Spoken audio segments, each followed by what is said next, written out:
Welcome to Your Best Bets. We are on the eve of the second major of the season, the PGA Championship, and up in Oak Hill this week and Rochester, New York. I was sorry to miss the first major show of the year. Luckily, I had very capable co-hosts filling in, Zach Fitzgerald and Johnny Strouser.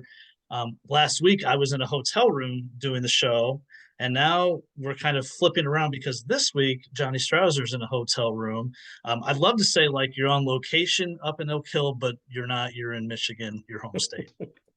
I would have liked to. I've been in that area before, and I played the Country Club of Rochester right near Oak Hill for a junior tournament, like an invitational, and that's just a really nice area and everything. That western side of the state of New York there. I've never been to the eastern side, so I don't have anything to compare it to. But I am excited to get on the show here, talk about another major championship. Love the major championships. Love Oak Hill. Love talking about this.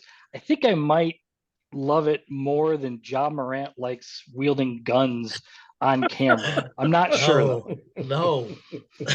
no. That's kind of his thing. That is kind of his thing. Yeah, we'll have to address that at some point on one of our NBA shows for sure. And your Pistons tomorrow night, very exciting night Oh man. with the draft lottery. It's the Victor Wembanyama sweepstakes. I'm Yep. sure you're anxious for that.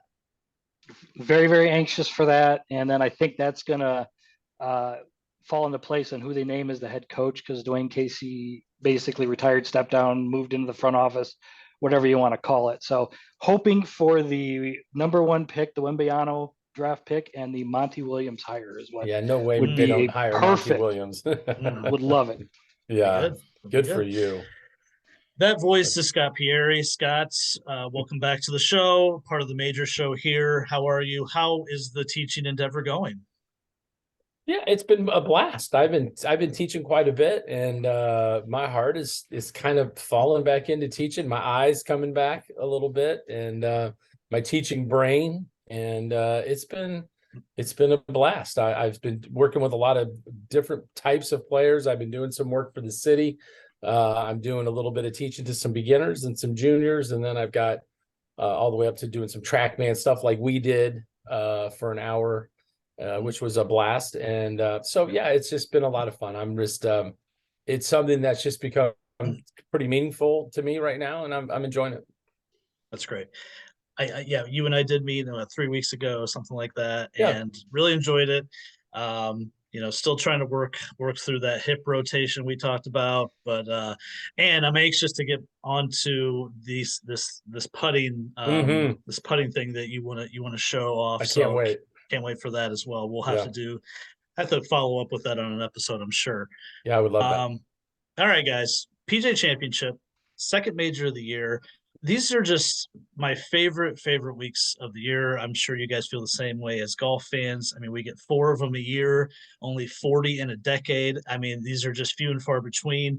So it's really cool when we get to talk about it for the whole week and you really ramp up the hype machine. And this one's really interesting because, we got the best player or players in the world really playing well coming into this week. John Rahm and Scotty Scheffler. We got a bunch of guys looking for their first majors who are top players like Xander Schauffele, Patrick Cantley, those kind of guys. And then we have the guy that's, I guess it's like a home game for him now via his wife and Rory McIlroy, who feels like he's looking for his first major again, first one in 9 years. I think we mentioned that on every major show, by the way, that his streak it just keeps increasing. So it's fascinating. We have an old golf course, one that's gone through a redesign recently. So we have a lot of elements, tons of storylines. I guess Scott, what's the main storyline for you this week? The main thing you're watching? Well, I don't know if it's the main storyline for everybody, but for me, it's seeing Oak Hill because I don't know how much I love these redesigns that just destroy these massive, huge trees that make the golf course, which is what they did. And so I'm curious. I'm curious to the golf course, to be honest with you. I want to add just one thing. When I was in college, Curtis Strange won the second of his two U.S. Opens at Oak Hill. And that is back, I'm showing my age here, back in the VHS days. and I had that tournament taped on VHS, and I could tell you in my sleep which hole was which on that, because I watched it about 100,000 times, it seemed like, until it probably broke. But the look of what I remember it looking like and this look of the redesign is going to be, just like two different golf courses. So I'm curious to see what that's going to be like for sure. Yeah, I want to talk about the golf course in a minute here. Johnny, what's the main storyline for you heading into this tournament? Well, I could echo what Scott said, because certainly is they brought Oak Hill back to life, I think, with this redesign. But I'm very interested to see just these after the early part of the season here, with all these designated events, with all of these with John Rahm winning a bunch of events, with Scotty Scheffler repeating and playing very, very good golf over the last couple of months.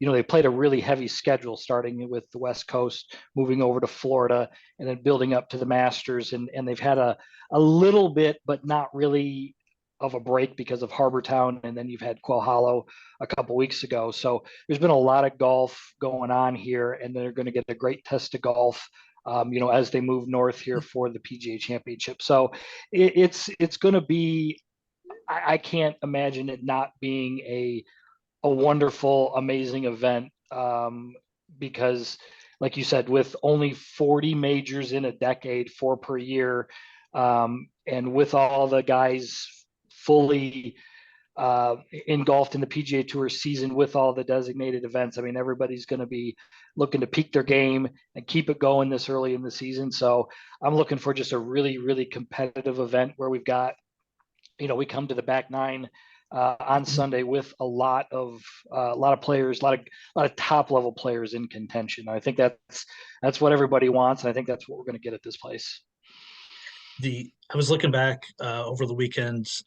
Last 5 PGAs have been pretty legit. Last year we had the playoff with JT and Zalatoris, and Mito having his 72nd hole falter. 2 years ago, it was the Mickelson historic win. 2020, the COVID year, we had Morikawa breaking through. 19, it was Beth Page and DJ almost overtaking Brooks. And then 18 was Brooks, but it was right in the middle of Tiger's resurgence. And Tiger, after that major, that was the last major played in August. And then Tiger wins the next major he plays after that in the 19 Masters. So the last 5 PGAs have been really, really good and compelling. And I think the knock on the PGA for as long as I've been alive is it's kind of been the 4th major. It's been, we all love the Masters for obvious reasons. The U.S. Open is known as the toughest, most challenging test, and the Open is played on these historic golf courses, and the PGA is just kind of like, it's kind of the ugly stepchild. But I feel like it's found its way and its niche a little bit on these type of these layouts that are, for the most part, it's a bit of a knockoff of the U.S. Open, but a little bit more scoreable. 6, 7, 8 under seems to win. I think Akiwa a couple of years ago really helping establish that identity of the PGA, just kind of being a really challenging test, but scoreable, and the players really seem to like it. Somebody. I'll jump in. Listen, I think the one thing the PGA, and listen, I was a PGA member for 7 years, and one thing about them, in my opinion, is they get a lot of these major championships, right? And this isn't just the PGA, but it's also their national championships, the venues they're at. To me, they make a lot of great venue choices, and they make it a little bit more playable than obviously a U.S. Open, or it seems like the scoring's a little bit better. They're always entertaining.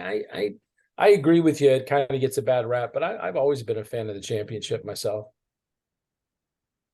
I think the move. Oh, I'm sorry, Johnny. Go ahead. I say it's going to get a great field. It has been, and I think that's been the thing. I think why it had always gotten a bad rap was it was late in the season. It was towards the end of it, and they had good venues, but it didn't, when 14, 15, 16 under par were winning the tournaments, I don't think it was was really like respected, like a U.S. Open, which battles against par, and you could get the high scores in the Open Championship and everything. So it's got a good field. It doesn't have the amateurs in it, so it's got a stout field top to bottom. And I think the golf courses, they've really toughened them up to you don't want par to win it, but 15 under par you're not going to see very often there. So something in the middle there where there is value in making pars, and I think that's where and then also moving it to this early in the season here when we're still thirsty for those major championships. I think that's been a big thing, and I think that's changed.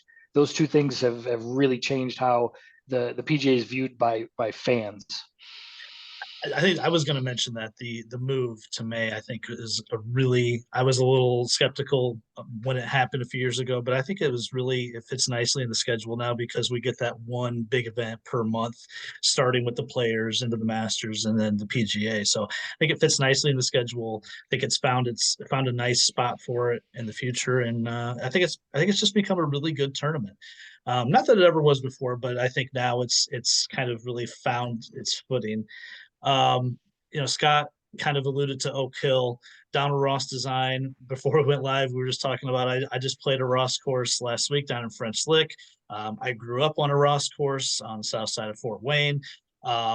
Obviously known for undulating greens, difficult greens, don't want to get above the pin, that kind of thing. Oak Hill kind of was a line like that for a long time. Shorter golf course, even going back to 2013 when Jason Duffner won. I think about 250 yards longer with the Andrew Green redesign. He had mentioned in his redesign that he really wants bunkering to be a true hazard. Just seeing some of the stuff on Twitter today, I mean, these are some deep greenside bunkers. A lot of the feedback seems to be not necessarily the length of the rough, but the thickness of the rough is going to make driving more of a premium than I expected it to be. And I really think you're going to have to find someone that is going to be scrambling and is going to be getting the ball up and down this week because like we say most majors, when it plays difficult, a lot of the guys are going to miss a lot of the greens. So I want the guy that can figure out a way to get up and down. Sort of the anti Victor Hovland these days, where I don't want the guy chipping where I'm like I don't know what's going to happen here. I want the John Rahms and Rory McIlroy is trying to get the ball up and down. Scott, what are your thoughts on the course and potentially what type of game fits it? I think this is going to be a ball striking week. I think to look at the guys who are going to do well, you're going to see the guys who are higher in strokes gained driving and probably strokes gained approach. I mean, those are the guys I'm looking at as the guys who I think are going to be the favorites myself. It sounds like the new green complexes are pretty tough. Potentially some pin placements that are tougher than what they even had, back in the day, the sort of more original design or the older design that looked like they had pretty severe greens. They're saying the greens are tougher now. So I look at ball striking at this point. I mean, most of these guys have pretty darn good short games, except Victor Hovland, of course. Thanks for pointing that out. But he's done okay. He's got his bank account looks okay. Yeah, bank account looks okay. I'm on the ball striking side of things for sure. You're going to have to drive the ball in play, and you're going to have to keep the ball out of the fairway bunkers. So fairway bunkers are really severe too, from what they said. So, I think it's going to be, the dudes who can strike their golf ball and keep it between the rails, I think are the guys that I'm looking at. Johnny, we were talking a little bit about the course today. Some of the stuff we saw on Twitter. One of the players said, if it's going to fit those that carry at 320. It's winged foot light, Bethpage light. So I mean, I assume you're looking at ball strikers. You're kind of a ball striker kind of guy. Yeah, I think a lot of times in major championships, that's what's generally going to win these, and I think this is going to be no exception here. But you're going to have to drive it long. I mean, there are some long and narrow holes, and we were going to talk about the bunkers, for the rest of this podcast because that is true. Donald Ross was never a big fan of water hazards. He did have some on his golf courses, but it was always said that he thought that was too penal if you were to hit it in a water hazard there. So has a lot of bunkers on a lot of his classic courses, and they're very, very difficult to manage there. And it had over time, when he first designed it, the golf course, I guess, was great, but it just wasn't that long. And then in the 50s, once they had the U.S. Open there, they hired Robert Trent Jones, who kind of butchered it up a little bit and went in his redesign and added ponds and removed some trees and everything. And then they realized that it just was kind of an out-of-date golf course, and then hired the two Fazio brothers, George and Tom, who did even worse to it. Were great designers in and of themselves, but they removed a lot of trees.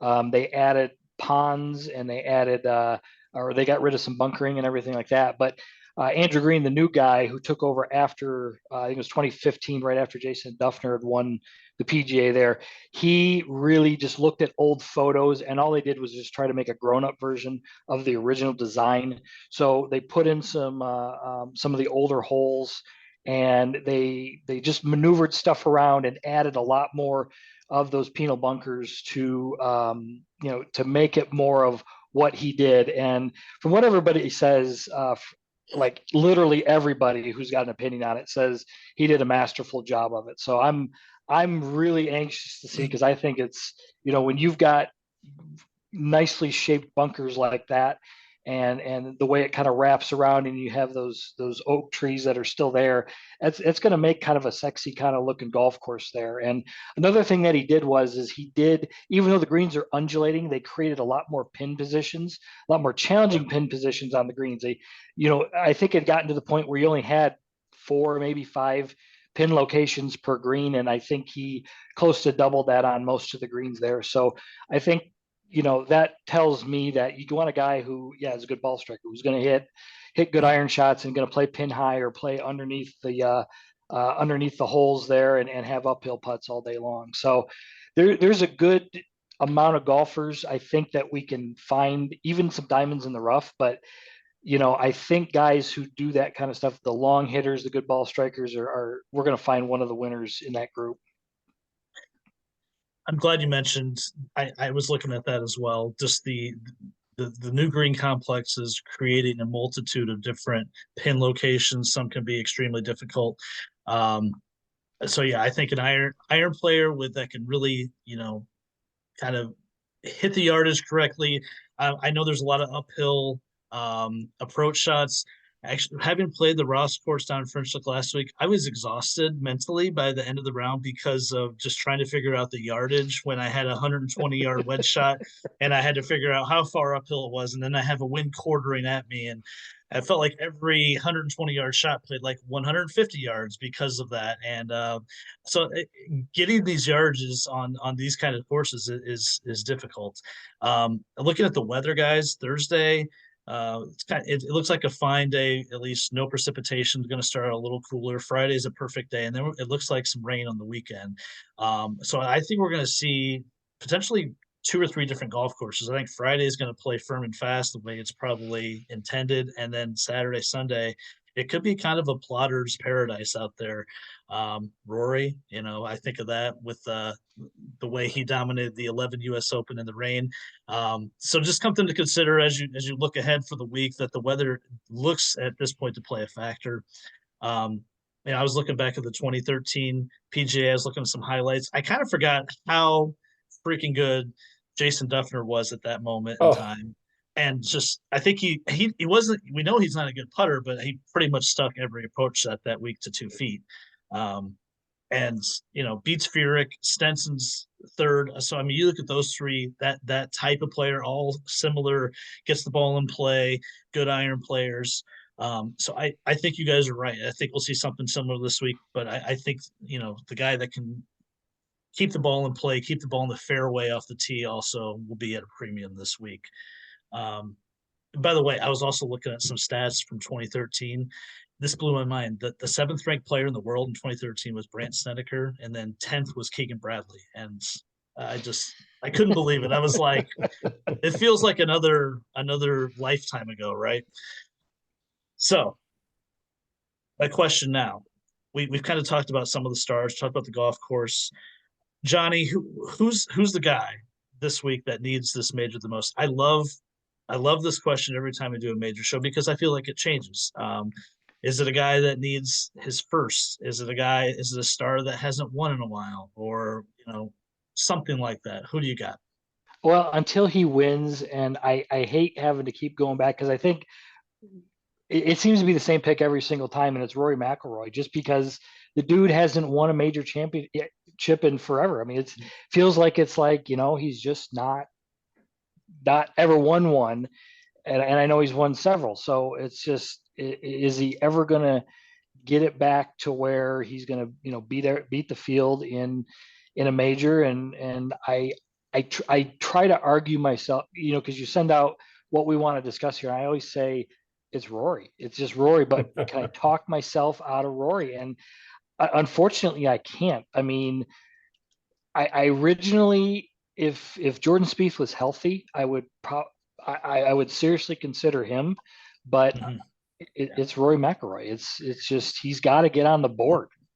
I almost put in our little agenda non Rory division, Yeah. but I didn't. But I mean, you're right. I mean, it has to be Rory for a lot of reasons because of the length of time it's been since his last major. He's mentioned it feels like he's trying to get his first again. He's in this bit of a lull right now with his game, right? I Yeah. mean, it Well, just go ahead. no, but you're right. It is for the intents of the show here, if I had to pick somebody who you wouldn't totally normally think of, I think Tony Finau is the guy who has got to win one here pretty soon, or it might be one of those things where it could never happen. I mean, he beat Rahm in Mexico. I mean, that in itself is huge. So he's playing, good golf. This golf course is long. It's going to fit what he needs to, or what he's good at is driving the ball. And he's, when he's on, he's a good ball striker. It's just obviously with the putting sometimes that it's coming to question, which has gotten better. And to beat Yeah. John Rahm in 2023, if you beat John Rahm in 2023, you have done something there. So, if I can't pick Rory, Tony's got to win one of these here pretty soon to validate as uber talented as this man is. And I think he's on the doorstep, and I think this is a big one, and this is a good chance at him winning. Johnny claims the championship window might be closing on Tony Finau here if we don't get one soon. It's kind of like it might be. It's like the Golden State Warriors, right? That might have closed. That's right. Might have closed. Scott, who you got? Is it Rory or is it someone else you're looking at that needs it the most this week? Well, I think Rory has the most heat on him for sure. I mean, he's playing at a place that he's a member at. But does he need it the most? I would probably not go with Rory. I think the guy who needs it the most, if that's what we're basing it on, it's Patrick Cantlay. That's who I think needs it the most because he's on the verge of becoming the best player in the world. And if he wants to become the best player in the world, he has to grab one of these majors. And he doesn't have one yet. Rory's got 4. So I can't say that I would probably put Rory in front of him. I think this is the week he needs badly. And if he's going to really elevate himself to that top 3 player, top 2, top 1, and really take his career to the next level, I think it's him all the way. I had both of those names circled, Rory and Cantlay. I think Cantlay's a great choice. He's not won this season, but he's arguably been the 3rd best player on tour behind Scheffler and Rahm this season. His strokes gain numbers are off the charts. He's become legitimately maybe the 2nd or 3rd best driver in the world. His major performance just it's not always been there. And it's kind of hard to figure because his game is so complete and he seems so trustworthy. Most regular tour events. He was there kind of in the Masters. He was my pick that week. He was hanging around, just didn't see, for whatever reason that week the flat stick just didn't cooperate. So I think Cantlay is a great call. I think he's at that point in his career where he can validate a lot of things with the major championship. Other guys that I considered, since both of those are my choices, Xander's right. I kind of put him and Cantlay as basically kind of the same guys, the same type of career with the number of wins they've had. Xander's had more close calls in majors. But I feel like he's at that point in his career where a major really validates it. I looked at guys like Max Homa, but I don't think Max is at necessarily that tier. He's had an amazing couple of years, but these other guys have just done it for a little bit longer. So I think a lot of those guys bear watching. Finau's a great choice as well.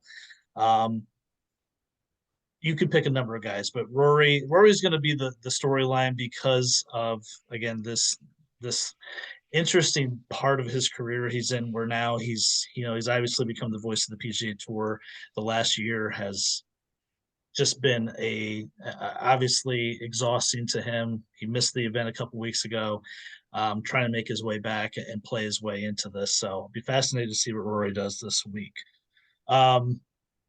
Who's the forgotten man? That was one of my other questions on the agenda. And forgotten man, I mean, guy that's kind of feeling left behind right now. He's not on a ton of leaderboards. He's not making a lot of headlines. Might be under the radar, for better or worse. Scott? Dustin Johnson for me. DJ for me. Him winning last week on the Live Tour, I mean, was like, that even surprised me. I was kind of like, hey, I kind of forgot about DJ. You just don't hear much. And I mean, out of all the guys that are over on Live, that I think is that superstar that took that jump and has really just the level that you think about him, the amount of media we hear about him compared to what he was on the PGA Tour. I mean, he's the one who's taken it on the chin the most, in my opinion. Did it to himself. I mean, self-inflicted because of the move that he made, and it doesn't seem like he's regrets making that move, and it's been good for him. But I tell you what, I think he's the forgotten guy right now. I mean, he just for me, I can't put anybody else even real close. I'm confident that DJ doesn't regret much of anything he does in his life. No. But I'm still so bummed out we don't get to see him week to week on Me tour. too. And Me too. and I actually told Johnny this today, that he's still the one Live guy that I will root for when he's in majors. I know Johnny's been a fan. I just like watching that guy play golf. So if he gets into contention this week, I think that would be awesome. It'd be fun. Johnny, who's the forgotten man right now in your mind? Well, I thought about saying Pat Cantlay just because of his major record, and it is not good, but I think he gets talked a fair amount to where, I think he's just, it may not be a good answer to that question there, but the guy who jumps out is Max Homa, just because of the really subpar compared to the rest of his PGA Tour, career, at least the last couple of seasons there, and as talented as he is, that he needs to be really needs to get into contention more in these major championships.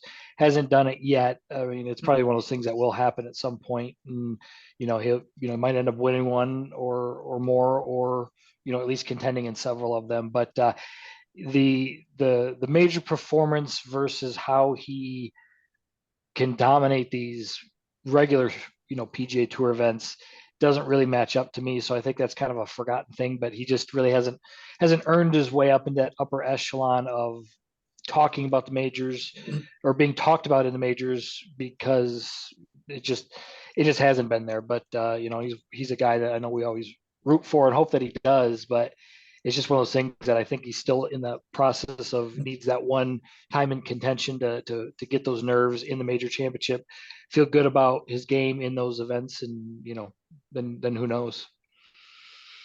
I feel like a lot of the people we follow on Twitter have already given him the U.S. Open at LACC. So it seems That's like, true. which I actually think this week might be a better setup for him, with the way he can really get on fire with his irons, and the way he at least was striking the ball early in the season. Home was a good call. My forgotten man this year, I think the only person that's really talked about him is me, betting on him and losing money on him. But I think it's Colin Morikawa. I think he's kind of just been lost in the shuffle this year.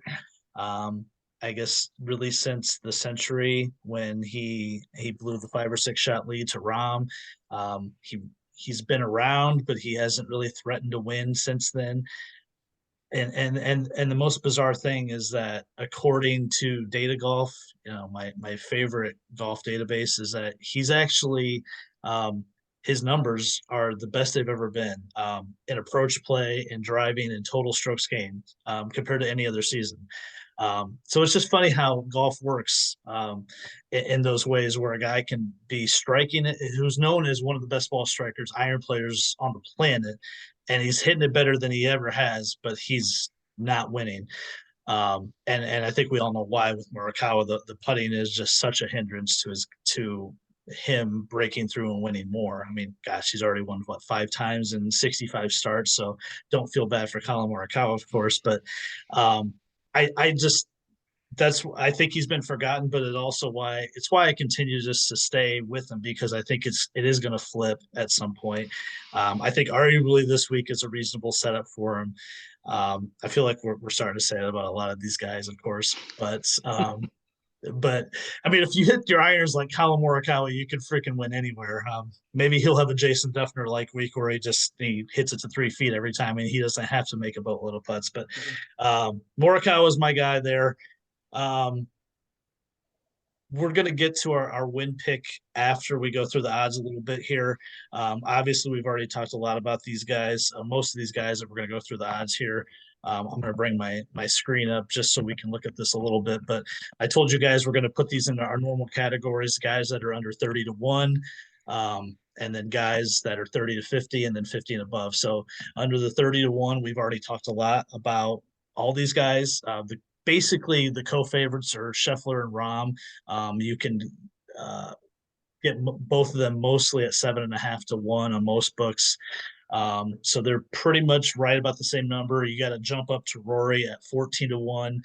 I think right now, I mean, I don't know if Rory's number is going to go back down this week. I would expect it to be bet a little bit. That's as low as we've seen Rory in a major in a couple of years. Xander is next at 16 to 1 if we're going on DraftKings. Which, by the way, I would think by now DraftKings would have given us some sort of like sponsorship deal, as much as we've mentioned them. So that's what I'm angling for as we go forward here. Patrick Come on, Cantlay, DraftKings. That's right, DraftKings. Patrick Cantlay also at 16 to 1. Xander and Cantlay just can't get away from each other. They're right beside each other at all times, it seems like. Brooks is 22 to 1. Jason Day's 28. Justin Thomas 28. Actually, I missed Finau. He's at 22 as well. And then DJ, Hovland, Fitzpatrick, Colin Morikawa. Those are guys at 30. So, Scott, we talked about a lot of guys there in the odds. I know we've talked about a few before. Is there a guy from that group where you would say he's not worth betting to me this week because he's not a course fit, or I don't like the way his game is trending? Any of those reasons? This is going to sound crazy because we've been talking about him a lot, but I don't like Rory this week at all.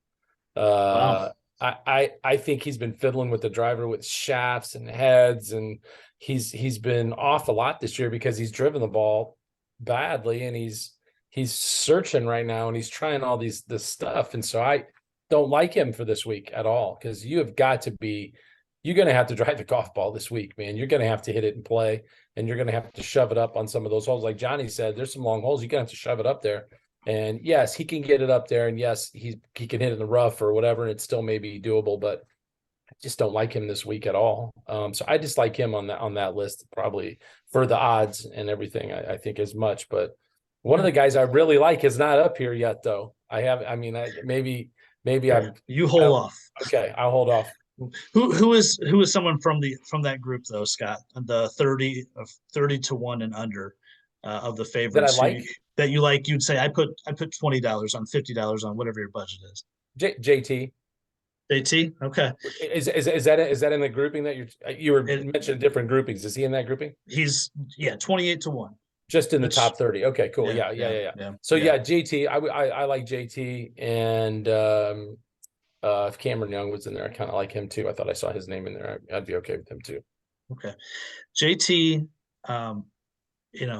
Johnny and I have talked about we used to have this rule for Justin Thomas. He used to be up in the 10-1, the 12-1 range, and anytime for whatever reason his number would slide back to 20-1 or worse, it was an automatic bet.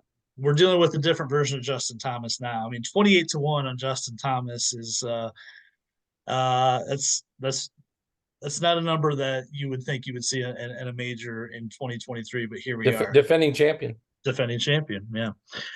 Johnny, who's one guy in that list from in that range that you would say I'm definitely not putting my money on, and one guy that you feel like you would?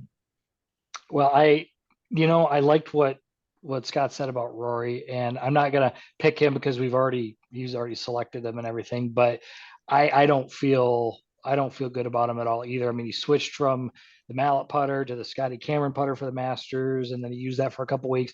He's back to his TaylorMade Spider mallet putter, and he's messed around with equipment and everything like that. And if you're not dead set on that kind of stuff for a golf course this hard, it's going to be an uphill battle in and of itself there. So, but the one guy, if I pick another one, is, I mean, in that group, Jason Day is just too far up the board. And then with him winning this last week, which was awesome, by the way, I kind of over the years had grown to dislike Jason Day, but you know what? I think he had I appreciated him working hard against, battling the injuries and trying to get healthy and, just staying with it and everything like that. And I think that's really cool that he ended up winning, but he's not going to win last week at Byron Nelson and then win at the PGA Championship here. Now, does he play well? Yeah, I have confidence that he does that, but he's not going to win there. So he's a guy that I would say I'd fade as a win bet this week. And then my win bet, I've already put something on it, is Scotty Scheffler.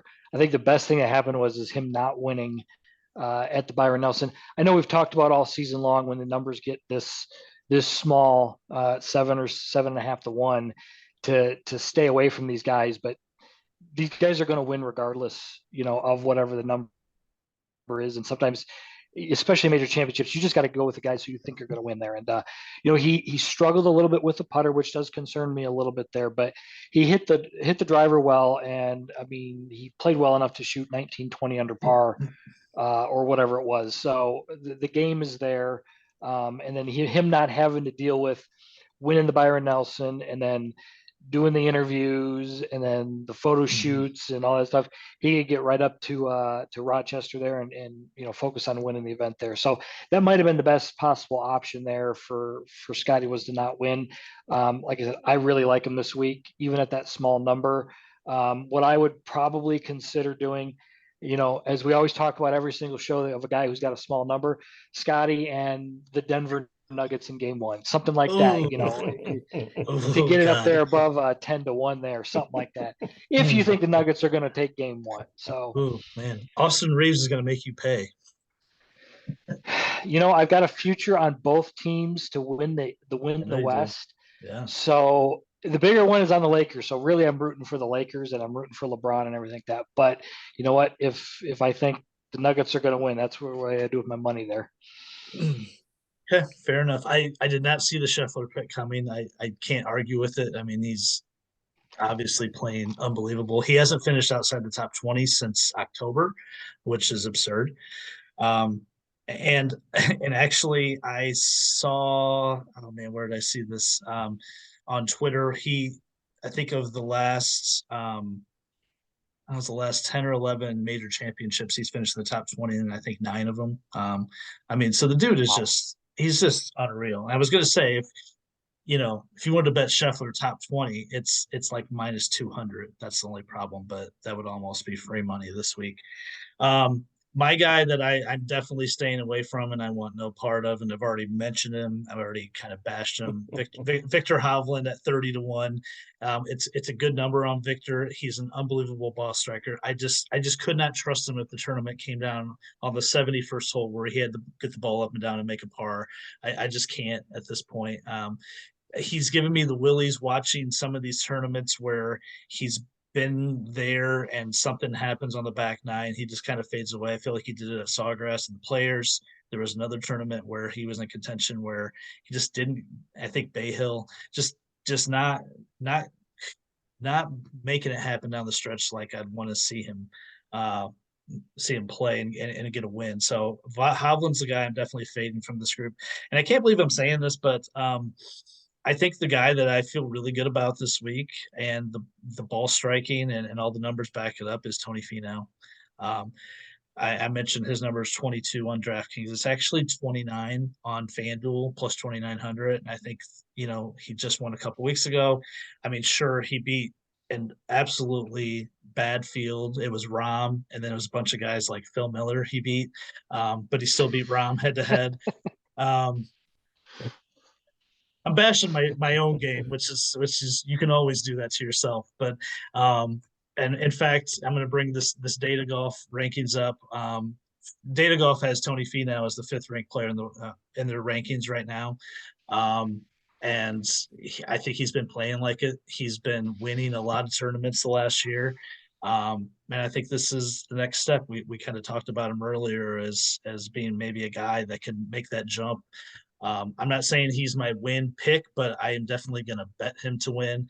I just think he's in a good spot this week. And of course, that really feels like it fits his premium ball striking, both off the tee and his approach game. Get my screen back here. Whoops. It's not the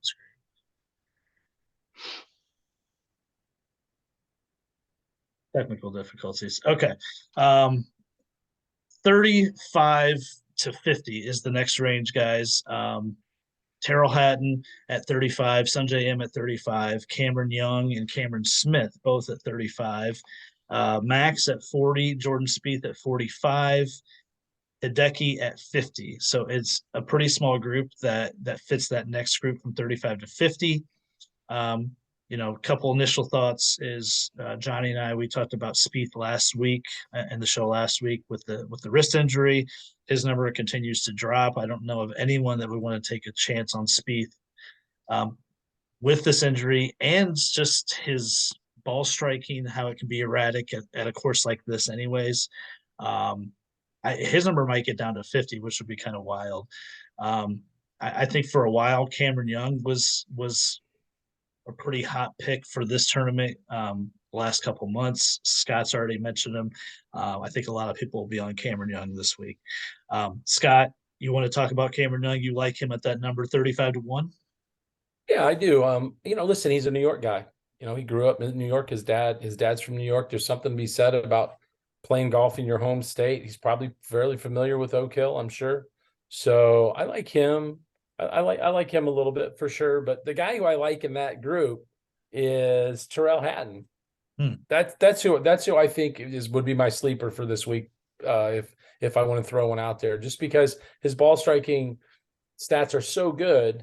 Let me just say, he's not my favorite guy. Like he's okay. There's times his antics are fun, and there's times his antics are like, I want to change the channel. But I like him this week. I think he could be good at this golf course. I really do. He's kind of my long shot. He's been playing really well the last couple of weeks as well. And it would be incredibly entertaining to see him. Yes, it would, no doubt. On Sunday in front of a New York crowd. I mean, can you imagine? That would be awesome. That's right. Johnny, who do you like in that group there? The two guys I had circled, one of them was Terrell Hatton. I think he's been playing great golf. He's had, I read this a little bit ago that this season he's had a second, he's had a third, a fourth, a fifth, a sixth, and a seventh between the PGA Tour and the DP World Tour. So, the golf is there, and he hangs in there, and I think that would be fun to see him, contend and everything, and see how that would go. But the golf game's definitely backing it up. The other guy I liked out of this group is Cam Smith. Apparently could have won the live event, but I guess the playoff, we got to watch like Bewitched or something like that, whatever the CW switched to it was during the playoff there. Blackish. Blackish. Yeah. Oh, okay. Anthony Anderson show, Yeah, I didn't even know that show. was on the CW. but that's cool. Yeah. That's great. But no, I mean, you look at what happened at the Masters though with Brooks Koepka winning the week before in the live event, and then came out playing unbelievable golf at Augusta there. I think Cam Smith, the big thing with him is obviously he was the best player in the world when he went over to live, and he self-admitted that he really hasn't worked on his game nearly as much since signing there, and the results were kind of, appropriate, based on how much he's worked at it. But losing in the playoff there at that event, he's playing good golf, he's hitting it well, and I think there is concern about his driving at that kind of a golf course, but the guy's got one of the best short games in the universe, and I think there's going to be something of that. So maybe the taste of playing some good competitive golf, 1 week and then carrying that over. I don't mind him at all this week. I I'm with you. I was kind of thinking about this today after seeing some of the analysis of the course come out. The off the tee game would be I mean, if he can keep it in play, I mean that's kind of his miss is that hook off the tee. That would concern me for the week. But yeah, you're right. Short game, he's probably still has the best short game in the world, even on the CW Live circuit. From this group, I like the number on Max quite a bit. I wish it was the form that we saw maybe in February from Max when he won at Torrey, finished runner up at Riv. But I really think this is a good golf course for him. It kind of accentuates what he does well, what he was at least doing well this season. So I think 40 is a good number. Other than that, I think Spieth's a complete stay away. Hideki at 50 would normally be interesting, but he's been injured. So I don't love those guys there at that number. The next group that I wanted to talk about was 50 and above. So this is pretty much the rest of the field. The numbers kind of vary. I know Scott, you probably don't look at the odds as closely as Johnny and I, but is there a name that we haven't talked about that would be lower on the odds board that might jump out to you? No, probably not. I think we're pretty much touching everybody that I probably would like. Okay. Hey Scott, what about I know you've named him before. What about Tommy Fleetwood this week? 60 to 1. I mean, I love Tommy Fleetwood, man. I just dig him. I just think that's just inevitable. He is going to win in the States. He's the one dude from over there that I'm like, there's just no way that he's not going to do it. But he certainly the last couple of years has.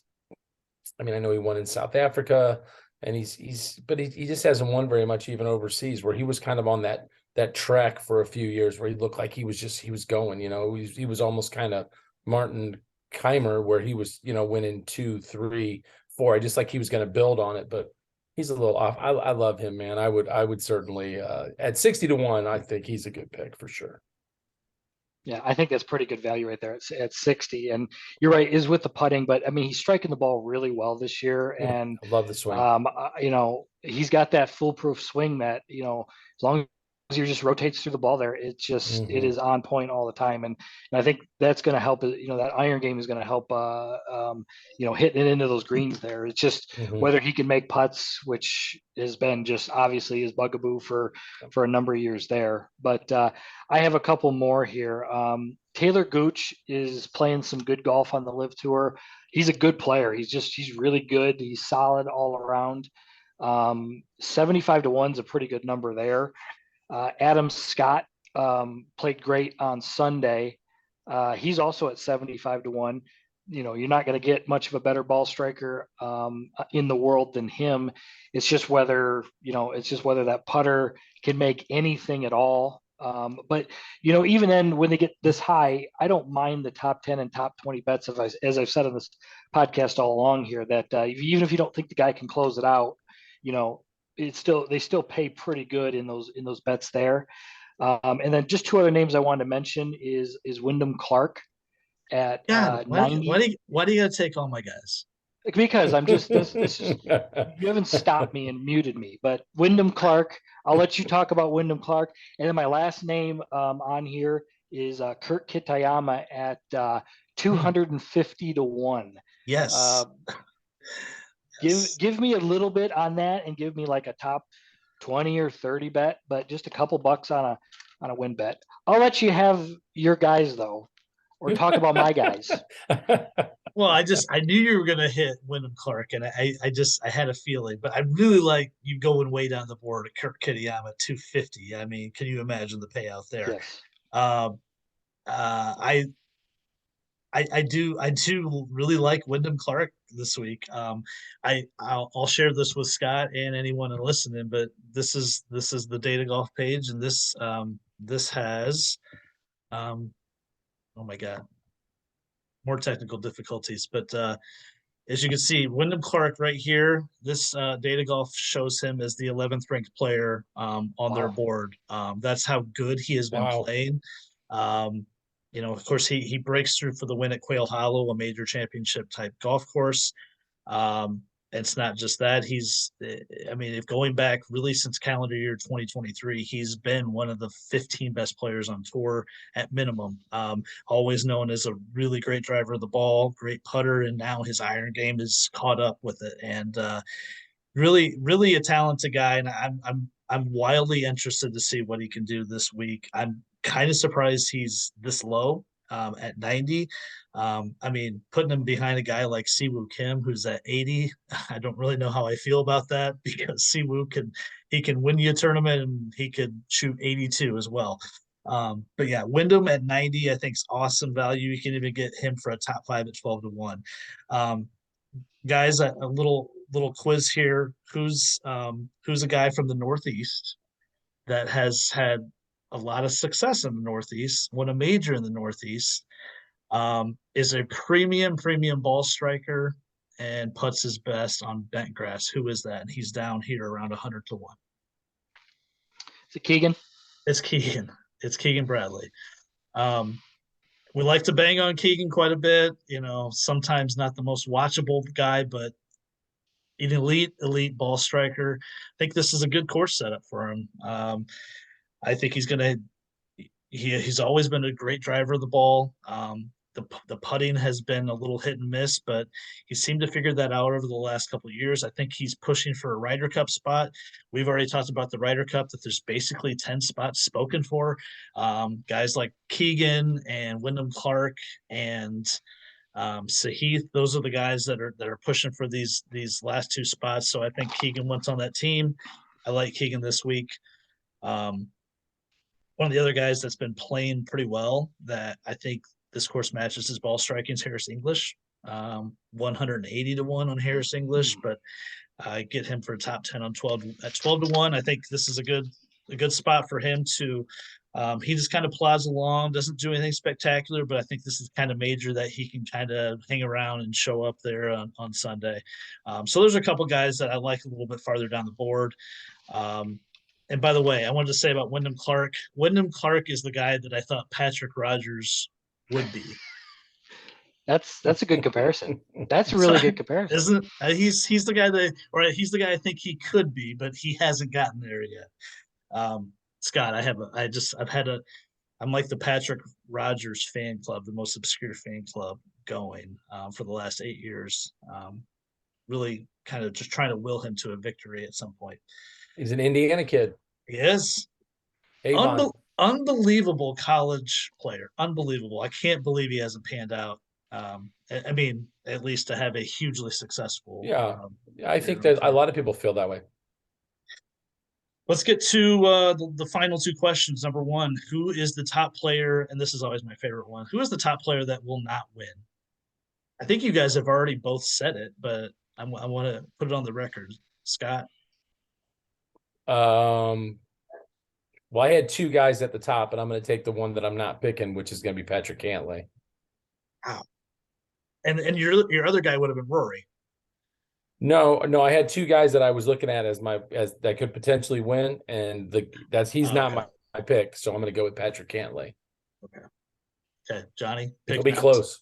Pick not to win. Yeah. It's Rory. Rory's not going to win. That's ballsy. I like it. It is. It's correct. It's also correct. This, I think, the only person to get this where it's backfired was me with the You.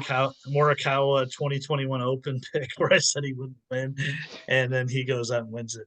I think the top player to not win this week will be. I'm going to say Scotty Scheffler. I don't think he's going to win this week, but I do think he'll be on the leaderboard. Sorry to go against your pick there, Johnny. And to throw it right back to you, Johnny. Oh, I'm sorry. Go ahead. No, you're going to ask me who's going to be, who is my pick that's going to win this week? And you're apologizing after you picked Morikawa not to win any wins, like in your best bet podcast history. That is the worst pick ever a couple years ago. Yes. So yeah, you fading Scotty makes me want to bet him even more. I might hammer him even more tonight. Scotty Scheffler will be your 2023 PGA champion. Love it. Now, if you go and parlay that with the Nuggets, then I'll be impressed, because I don't really feel like, I don't think you're going to really do that. You're right. I might not do that. I know that's not quite your style. I know.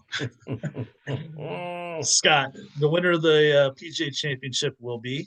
Yeah, I'm going to stick with the ball striking theme and someone that has just off the chart numbers, and I just think he's been playing so great. I think Scotty Scheffler is going to win too. Wow, double team. Okay, I like Scotty Scheffler a lot this week. Wow. I feel like I need to go back and change my pick now. Don't change it.